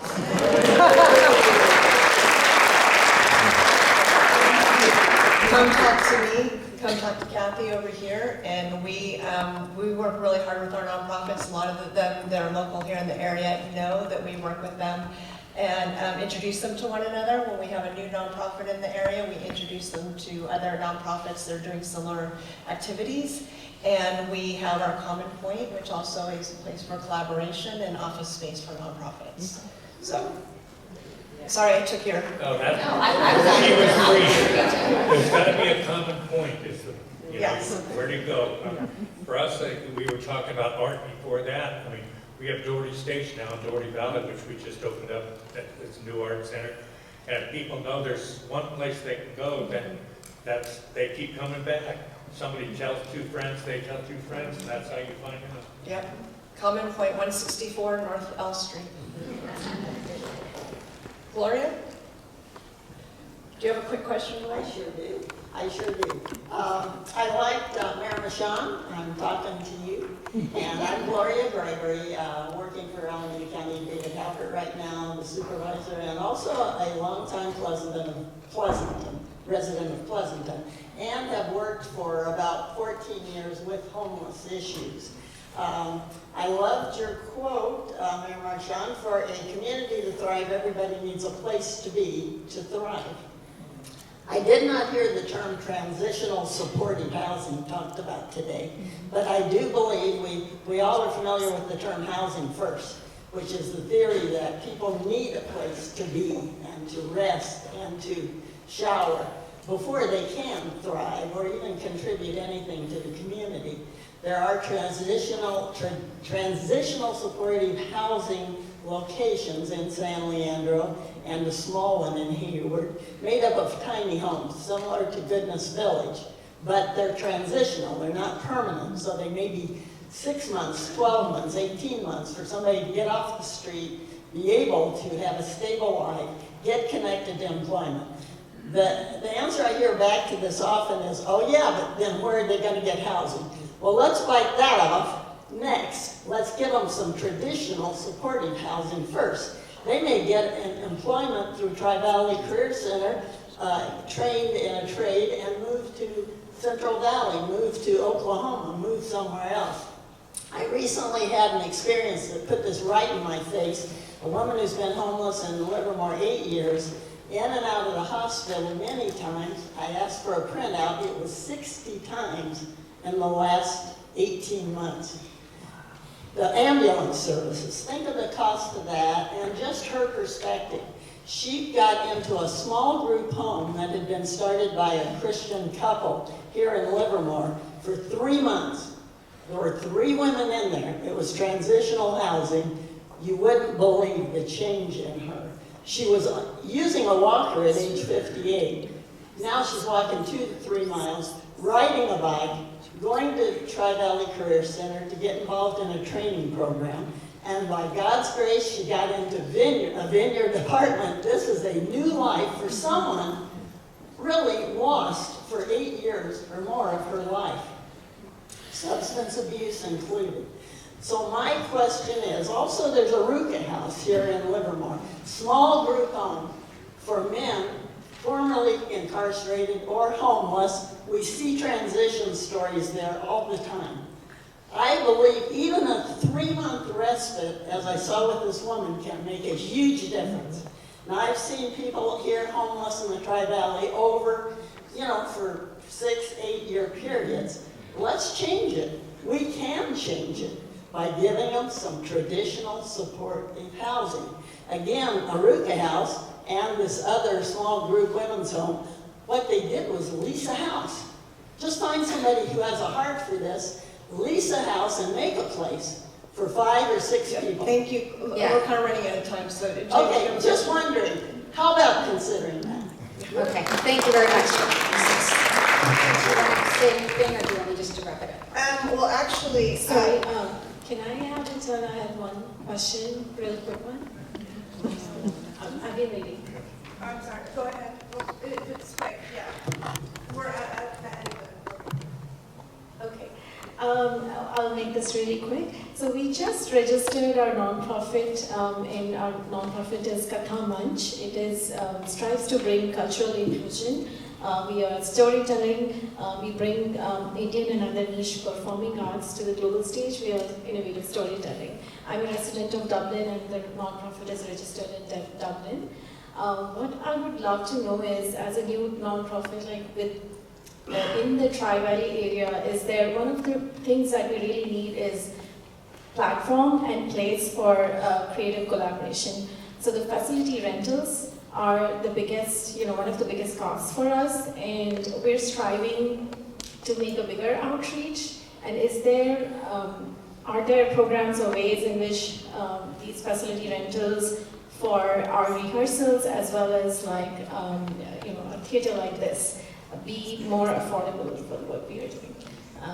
I would love to know what we are doing in Dublin as well as the Tri-Valley. Can we have the conversation though, now that you've asked it? Can we find her afterward? Because it's 12:02 and I don't want to keep everybody. So Thank I'm you. going to kick Kathy out of here for a second. She thinks she's closing this out. But as you all know, it's her 10-year anniversary today. So I have a couple surprises today for Kathy. Don't pass that on.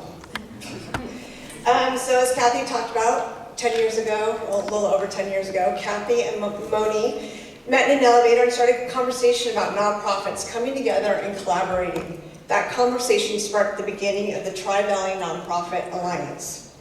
Under Kathy's leadership, TVNPA has served over 500 nonprofits in the Bay Area. Reached over 1,000 nonprofits nationally and across the globe, thanks to the pandemic, because we did stuff on Zoom. But anyways, we've reached people all over the world. We took a huge leap and opened up Common Point 2 years ago for nonprofits to have affordable office space and a welcome place to collaborate and connect with one another. We started the Tri-Valley Nonprofit Fund in a pandemic, and over the last 3 years have given out over $383,000 to local nonprofits. We relaunched the Anti-Poverty Collaborative, which now hosts 2 forums a year where community members and experts come together to discuss the root causes of poverty and find solutions. We launched Livermore Connects this year, a collaboration with Access, Open Heart Kitchen, Tri-Valley Haven, and City Serve, which works to foster connections and create a referral system, making resources accessible for those who need them. Kathy started the Executive Director Roundtable to support you, all of you who are working in the nonprofits, and it was so successful that we started the Nonprofit Professionals Roundtable in addition. And there's so much more. So, as you all know, Kathy is the heart and soul of not only Tri-Valley Nonprofit Alliance, but she's the heart and soul of all of the nonprofits here in the Tri-Valley. So, Kathy, hopefully this is going to happen, but Kathy, I know that a 10-year anniversary, we're supposed to give you tin or aluminum, but that sounded kind of boring to me. So today we are giving you paper. And so today, this is my gift to you. A step and a repeat. We've been talking about this for years. And so we have now a step and repeat. And today we're asking each of the mayors is going to give a presentation to Kathy and the Tri-Valley Nonprofit Alliance, and we also have Congressman Swalwell's office here today to give a presentation. And Rebecca Bauer-Cahan's office was supposed to be here, but unfortunately they all got sick this morning, so I'm actually glad that they're not here. No offense, but don't want to get sick. So if we can have the tables moved, and if we can have the mayors come on over here, that would be great. Thank you.